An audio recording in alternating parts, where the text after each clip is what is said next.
हाय मेरे प्यारे दोस्तों, आप सभी का एसटी पॉइंट यूट्यूब चैनल में स्वागत है। मैं अमन सिंह। आज करंट का ऐसा टॉपिक होगा जो आपके सामने है। कौन सा? महिला क्रिकेट विश्व कप क्या होता है। विश्व कप का आयोजन 2022 का, कब का? 2022 का आयोजन कहाँ हुआ, तो ये भी याद रखो। इसका आयोजन कहाँ हुआ था? तो इसका आयोजन हुआ था क्या? आयोजन इसका न्यूजीलैंड में हुआ था। कहाँ? न्यूजीलैंड। इस न्यूजीलैंड में इसका आयोजन हुआ था। इसमें कुल कितनी टीमें थी महिला क्रिकेट विश्व कप 2022 में? कुल 8 टीमें थी। कितनी? 8 टीमें थी। ये 8 टीमें थी महिला क्रिकेट विश्व कप में, कुल 8 टीमें थी। आपसे पूछे कि संस्करण कौन सा था, तो इसका राइट आंसर होगा 12वां संस्करण था। कौन सा? 12वां संस्करण। कौन सा? 12वां संस्करण था। ये 12वां संस्करण हुआ। ठीक है, ये हुआ कहाँ? न्यूजीलैंड में। अब ये कुल 8 टीमें थी। बात याद थी 8 टीमें कौन कौन सी थी, तो ये भी याद रखो। कितनी? 8 टीमें थी आपकी। ठीक है, नंबर 1 तो पहले क्वेश्चन बनता है कि जो न्यूजीलैंड में इसका आयोजन हुआ, कहाँ? न्यूजीलैंड में इसका आयोजन हुआ, तो इस महिला क्रिकेट विश्व कप में न्यूजीलैंड शामिल था या नहीं? जी हाँ, शामिल था। क्या? जी हाँ, शामिल था। तो पहला ही क्वेश्चन क्या हो? न्यूजीलैंड। पहली टीम कौन सी? न्यूजीलैंड। पहली टीम न्यूजीलैंड हो गई। और इसके बाद बात आती है भारत शामिल था या नहीं। जी हाँ, भारत भी शामिल था। कौन सा? भारत। बात 2 टीमें हो चुकी हैं, भारत भी शामिल था, उसके बाद पाकिस्तान भी शामिल था। भारत के पड़ोसी तीनों देश शामिल थे, बांग्लादेश, पाकिस्तान, ऑस्ट्रेलिया। कौन सा? पाकिस्तान,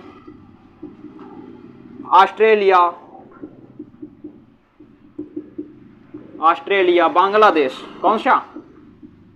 बांग्लादेश। ये आपके कितने टीमें हो चुकी? 1 2 3 4 5। आपके 5 टीमें होगी। अब बची कितनी? 3 टीमें। तो 3 टीमों में इंग्लैंड भी शामिल था। कौन सा? इंग्लैंड। ये आपकी इंग्लैंड हो गई। उसके बाद कौन सी शामिल थी? तो शामिल थी दक्षिण अफ्रीका। कौन सी? दक्षिण अफ्रीका। ये आपकी दक्षिण अफ्रीका शामिल थी। 8वीं टीम कौन सी? ये 7वीं टीम है आपकी। 8वीं टीम थी वेस्ट इंडीज। कौन सी? West Indies.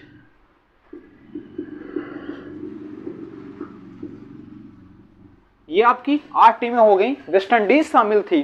ये कुल आपकी महिला क्रिकेट विश्व कप 2022 में कुल 8 टीमें थी। 8 टीमें इस प्रकार थी: New Zealand, Bharat, Pakistan, Australia, Bangladesh, England, दक्षिण Africa, West Indies.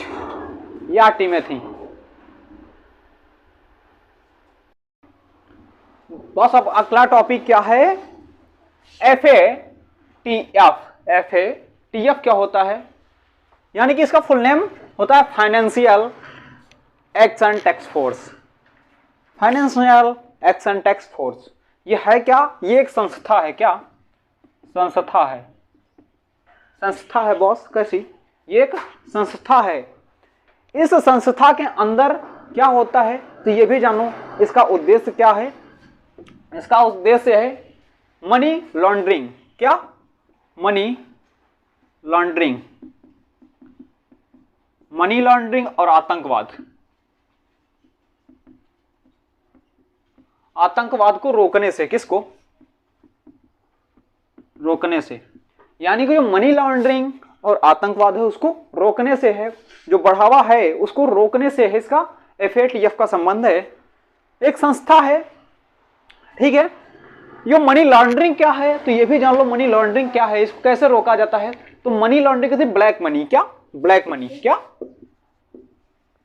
Black money. यानी जो ब्लैक मनी होगी, जो ये ब्लैक मनी है, ये ब्लैक मनी तो सरकार के पास कोई लेखा जोखा तो होता नहीं ब्लैक मनी का। जो ब्लैक मनी है उसको मनी लॉन्ड्रिंग के रूप परिवर्तित करना। किसी सरकारी कर्मचारी का छापा डाल दिया जाए जिसमें आपका घर में मनी लॉन्ड्रिंग, वो ब्लैक मनी है। ब्लैक मनी का लेखा जोखा किसी भी सरकार के पास नहीं होता है, क्योंकि आप जो लाए, लड़ाई करके, दंगा करके जो भी लाए, वो होता है ब्लैक मनी, क्योंकि उसका लेखा जोखा सरकार के पास नहीं होता। उसको बदलना किसमें? मनी लॉन्ड्रिंग में है। इसका FATF का संबंध होता है। एक संस्था है। संस्था है भाई है क्या, जो मनी लॉन्ड्रिंग है, क्या मनी लॉन्ड्रिंग और आतंकवाद, इसको मैंने बता दिया। ब्लैक मनी का लेखा जोखा किसी सरकार के पास नहीं होता, इस रुपए का क्या छप्पा डाल के तो मनी लॉन्ड्रिंग में रोका जाए, ब्लैक मनी को रोकना या बढ़ावा ना दिया जाए। जो इस ब्लैक मनी को रोकने में असफल रहते हैं यानी कि जो इनको बढ़ावा मिल रहा है, इनको रोक नहीं पा रहे हैं, वो कौन से देश होंगे इस लिस्ट में? इसको बोलते हैं ग्रे लिस्ट। क्या? Grey list. ये ग्रे लिस्ट होती है। इस ग्रे लिस्ट में क्या होता है? ये एक लिस्ट है, एक ऐसी लिस्ट है जिसमें से वो देश शामिल होते हैं जिनमें इस आतंकवाद को रोकने में असफल हो जाते हैं, मनी लॉन्ड्रिंग आतंकवाद को रोकने में असफल हो जाते हैं, उसको ग्रे लिस्ट में रखा जाता है। तो ग्रे लिस्ट में मोस्ट इंपॉर्टेंट है यूएई। क्या? यूएई। ठीक है, यूएई संयुक्त राज्य अमीरात। ठीक है, मोस्ट इंपॉर्टेंट है। ये तो अभी शामिल हुआ ग्रे लिस्ट में। इससे पहले से भी एक शामिल है, वो है पाकिस्तान। कौन सा? पाकिस्तान। ये पाकिस्तान पहले से ग्रे लिस्ट में शामिल है। ग्रे लिस्ट ये मतलब आतंकवाद और मनी लॉन्ड्रिंग को रोक ही नहीं पा रहा है, असफल रहता है, मतलब कोशिश करता है पर असफल हो जाता है। ग्रे लिस्ट में शामिल कर रखा है इसे। ये आपकी एक थी ग्रे लिस्ट, एक होती है किसकी? ये इसी की थी, यानी कि ये FATF की ग्रे लिस्ट थी। क्या? ग्रे लिस्ट थी। अब बात आती है FATF की ब्लैक लिस्ट। ये आपकी ब्लैक लिस्ट क्या होती है? इस ब्लैक लिस्ट में वो देश शामिल किए जाते हैं, ब्लैक लिस्ट में वो देश शामिल होते हैं जिन्हें अंतरराष्ट्रीय, किसका? अंतरराष्ट्रीय वित्तीय पैसा नहीं मिलता है, वित्तीय धन नहीं मिलता है, वो होते हैं ब्लैक लिस्ट में शामिल हो जाते हैं। कौन सी? जो ब्लैक लिस्ट में शामिल हो जाता है उसे अंतरराष्ट्रीय वित्तीय, यानी वित्त क्या होता है? पैसा, रुपया, धन होता है, वो उस देश को प्राप्त नहीं होता है। अब ये भी जान लो FATF है क्या? एक संस्था है, इसका मुख्यालय कहां है? तो फ्रांस के पेरिस में है। कहां? फ्रांस के पेरिस में है। कहां मुख्यालय है इसका? क्या मुख्यालय? ये मुख्यालय फ्रांस के पेरिस में है। अब ये भी जान लो इसकी स्थापना कब हुई? तो 1889 में इसकी स्थापना हुई थी। इस संस्था का बनाया कब गया? तो याद रखना, स्थापना कब हुई? तो 1889 ईस्वी में इसकी स्थापना हो गई थी। किसी 1889 ईस्वी में इसकी स्थापना हो गई थी। बस वीडियो अच्छा लगे तो लाइक, कमेंट, शेयर जरूर करना। अगले टॉपिक के साथ फिर मिलेंगे।